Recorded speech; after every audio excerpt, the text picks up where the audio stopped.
Hi everyone, welcome to my channel. I'm Apero, I'm a member of Team Aretusa, and today I'll be guiding you through the differences between armor and shield when it comes to Gwent. Before I begin, please do hit the subscribe button, I really appreciate it. Great, got that out of the way. Now let's jump straight into my main tip for remembering the difference. It is this: armor is a physical barrier.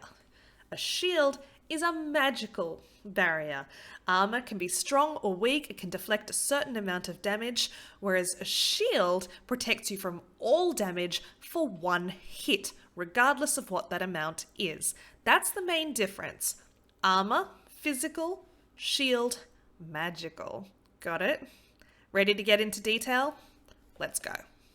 So when we look at armor, we can consider armor as a type of buffer. Just like with armor in real life, some armor is strong and some armor is weak. Similarly, units in Gwent have either a lot of armor or less armor.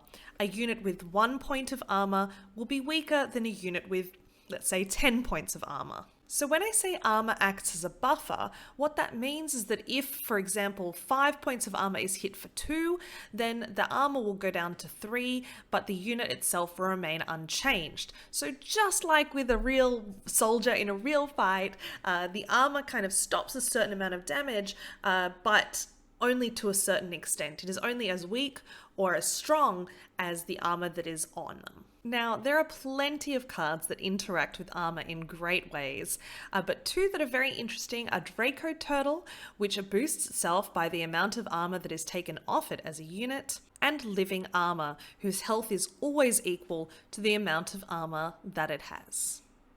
Now let's talk quickly about shield. Now, as I said, shield is considered a magical ability, and what that means is that it will protect you, or your unit, I should say, from any damage which it incurs. It doesn't matter if it's 1 point of damage, 10 points of damage, 100 points of damage, the shield will protect it from one hit.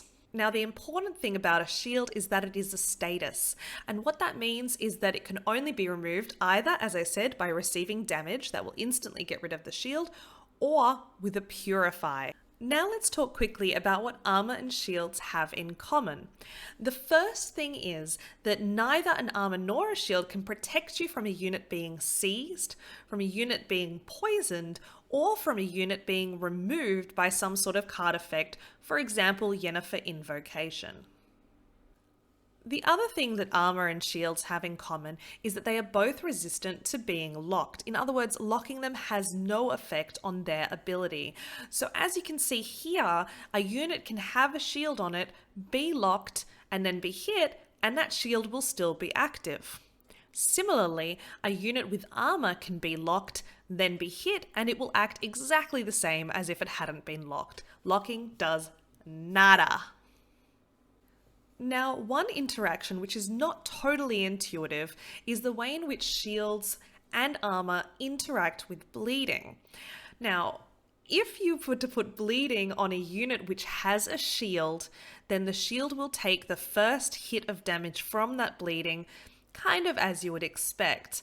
One thing that you might not expect is that bleeding on a unit that has armor will not impact the armor at all. The bleeding goes through the armor. Now, I kind of had a bit of a think of this, and I think the easiest way for you to envisage this, if you're having trouble remembering it, is that if you're wearing armor and you're bleeding, well, then I guess your armor's kind of already failed, right? So, of course, the armor is not going to have any effect on a person if they are already bleeding, and similarly, armor has no effect on bleeding when it comes to a unit card in Gwent. Well guys, that's it. Those are the differences between a shield and armor. I hope this video has been very useful to you. If it has, please do hit the subscribe button and or leave a comment. I really appreciate it. Aside from that, I really think the easiest way to remember it: shield, magical; armor, physical. One protects from a certain amount of damage, the other protects from all damage for one hit only. That's really all you have to remember, aside from that strange interaction with bleeding. And once you've got that down pat, you are right as rain. So thank you so much for tuning in, and I will hopefully see you really soon. Bye.